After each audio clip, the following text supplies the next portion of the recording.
Assalamualaikum warahmatullahi wabarakatuh. Alhamdulillah, alhamdulillahirabbil alamin wassalatu wassalamu ala asrofil anbiya'i wal mursalin wa ala alihi washabihi rasulillahi ajma'in. Amma ba'du. Setinggi puji sedalam syukur, marilah kita panjatkan puji dan syukur kita kepada Allah Subhanahu wa taala yang telah melimpahkan rahmat dan nikmatnya kepada kita semua. Salawat beserta salam tak lupa pula kita junjungkan kepada Nabi besar kita Nabi Muhammad SAW dengan mengucapkan Allahumma sholli ala Sayyidina Muhammad wa ala ali Sayyidina Muhammad ya Rasulullah ya Habibullah. Semoga kita yang bersalawat kepadanya mendapatkan syafaatnya di yaumul masyar nanti. Amin, amin ya rabbal alamin.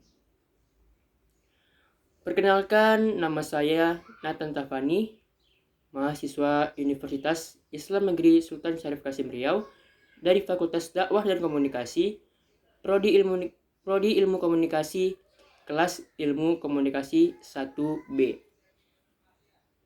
Pada kesempatan ini, saya ingin menyampaikan pidato atau dakwah yang berjudul Berbakti kepada Orang Tua. Hadirin dan hadirat rahimakumullah, Allah berfirman dalam Al-Quran surah Luqman ayat 14 yang artinya, dan kami perintahkan kepada manusia agar berbuat baik kepada kedua orang tuanya. Ibunya telah mengandungnya dalam keadaan lemah yang bertambah-tambah dan menyapihnya dalam usia 2 tahun. Bersyukurlah kepadaku dan kepada orang tuamu. Ayat tersebut menunjukkan bahwa Allah memerintahkan kepada kita untuk berbuat baik atau berbakti kepada kedua orang tua kita. Tidak satupun manusia yang lahir tanpa orang tua, sejak dalam kandungan hingga sampai sekarang. Semua yang kita miliki tidak terlepas dari jasa kedua orang tua kita. Ibu yang bersusah payah mengandung selama 9 bulan, bahkan ada yang sampai 12 bulan lamanya. Setelah sekian lama mengandung, akhirnya kita dilahirkan. Tak terkira betapa senangnya hati ayah dan ibu melihat kelahiran buah hatinya. Terulang kembali di benak mereka tentang bagaimana sulitnya ibu dalam mengandung. Saat tidur pun, sang ibu serba salah. Miring ke kiri salah, miring ke kanan salah, apalagi tidur terlungkup. Dan lihatlah perjuangan ayah. Setiap hari banting tulang mencari nafkah untuk keluarganya. Bahkan kesehatannya pun ia abaikan demi kesehatan orang yang disayanginya. Begitu besar pengorbanan ayah dan ibu kita. Sudah tidak terhitung berapa banyak tetes peluh dan derayan air mata hanya untuk membahagiakan buah hatinya. Kilas balik pengorbanan ayah ibu tentunya membuat hati kita sedikit terketuk. Adakah kasih sayang lebih tulus dibandingkan kasih sayang kedua orang tua? Adakah pengorbanan yang lebih besar dibandingkan pengorbanan kedua orang tua? Tentu saja jawabannya tidak. Namun miris, saat ini anak yang durhaka kepada kedua orang tuanya semakin merajalela. Orang tua dibentak, dipukuli, bahkan ada yang tega membunuh orang tuanya sendiri. Janganlah air susu dibalas dengan air tuba. Tidak ada sesuatu pun hal yang di dunia ini yang bisa membalas jasa ibu dan bapak kita. Tidak ada alat penukaran yang akan setimpal dengan kasih sayang mereka yang sangat-sangat luar biasa. Hadirin hadirat yang dirahmati Allah, ada sebuah kisah yang dapat mengetuk hati kita semua. Kisah ini terjadi di daerah Yaman. Dahulu kala, hiduplah seorang pemuda yang bernama Uwais Al-Qarni. Pemuda itu bukanlah pemuda yang tampan. Ia mempunyai sakit sopak yang membuat kulit di tubuhnya belang-belang. Meskipun kondisi tubuh tidak sempurna, ialah seorang pemuda yang taat dan sangat berbakti kepada ibunya. Uwais senantiasa melawat dan memenuhi permintaan ibunya. Hingga pada suatu hari, ibunya ingin melakukan ibadah haji. Pemuda itu pun terdiam. Ia tidak menolak permintaan ibunya. Hanya saja, perjalanan ke Mekah pada saat itulah sangat jauh dan harus membawa perbekalan yang cukup banyak. Belum lagi, Uwais tidak memiliki kendaraan karena mereka adalah keluarga yang miskin. Uwais pun terus berpikir untuk memenuhi permintaan ibunya. Hingga suatu saat, ia membeli seekor anak lembu. Pemuda itu membuat kandang lembu di puncak bukit. Setiap pagi, ia menggendong anak lembu itu naik turun bukit sampai ia dikira gila oleh orang penduduk setempat. Tidak ada yang mengerti jalan pikiran pemuda soleh tersebut. Setiap hari, Uwais selalu melakukan itu, hingga si anak lembu makin bertambah besar dan berat. Namun Uwais tidak merasa lelah karena dirinya sudah juga terbiasa. Tak pernah ada hari yang ia lewatkan untuk menggendong lembu, naik turun bukit. Makin hari anak lembu itu makin besar dan makin besar tenaganya yang diperlukan Uwais. Tetapi karena latihan setiap hari, anak lembu yang membesar itu tak berasa lagi. Setelah 8 bulan berlalu, sampailah musim haji. Lembu Uwais telah mencapai 100 kg. Begitu juga dengan otot Uwais yang makin membesar. Ia menjadi kuat mengangkat barang. Ternyata Uwais latihan setiap hari karena ingin menggendong ibunya. Berjalan kaki dari Yaman ke Mekah. Subhanallah. Itulah alangkah besar cintanya Uwais pada ibunya.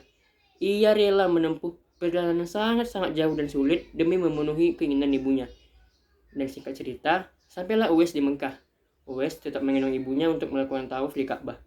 Ibunya terharu dan bercucuran air mata telah melihat Baitullah. Di hadapan Ka'bah, ibu dan anak itu berdoa, "Ya Allah, ampunilah semua dosa ibu," kata Uwais. "Bagaimana dengan dosamu?" tanya ibunya. Uwais menjawab, "Dengan terampunnya dosa ibu, maka ibu akan masuk surga. Cukuplah ridho dari ibu yang akan membawa aku ke surga." Subhanallah. Itulah keinginan Uwais yang tulus dan penuh cinta. Allah Subhanahu wa ta'ala pun memberikan karunia-Nya. Uwais seketika itu juga disembuhkan dari penyakit sopaknya. Hanya tertinggal bulatan putih di tengkuknya. Tahukah kalian apa hikmah dari bulatan disisakan di tengkuk? Itulah tanda untuk Umar bin Khattab dan Ali bin Abi Thalib, dua sahabat utama Rasulullah SAW, untuk mengenali Uwais. Beliau berdua sengaja mencari Uwais di sekitar Ka'bah karena Rasulullah berpesan, "Di zaman kamu, nanti akan lahir seorang manusia yang doanya sangat makbul. Kamu berdua pergilah cari dia. Dia akan datang dari arah Yaman. Dia dibesarkan di Yaman. Dia akan muncul di zaman kamu, dan carilah dia. Kalau berjumpa dengan dia, minta tolong dia berdoa untuk kamu berdua. Sesungguhnya Allah mengharamkan atas kamu durhaka pada ibu dan menolak kewajiban, dan meminta yang bukan haknya, dan membunuh anak hidup-hidup, dan Allah membenci padamu banyak bicara dan banyak bertanya. Demikian pula memboroskan harta atau menghamburkan kekayaan." Hadis riwayat Bukhari dan Muslim. Dari kisah di atas, sungguh luar biasa bukan perjuangan seorang anak untuk membahagiakan ibunya. Pernahkah kita berkorban sekeras itu untuk membahagiakan kedua orang tua kita? Renungkanlah, wahai teman-teman semua.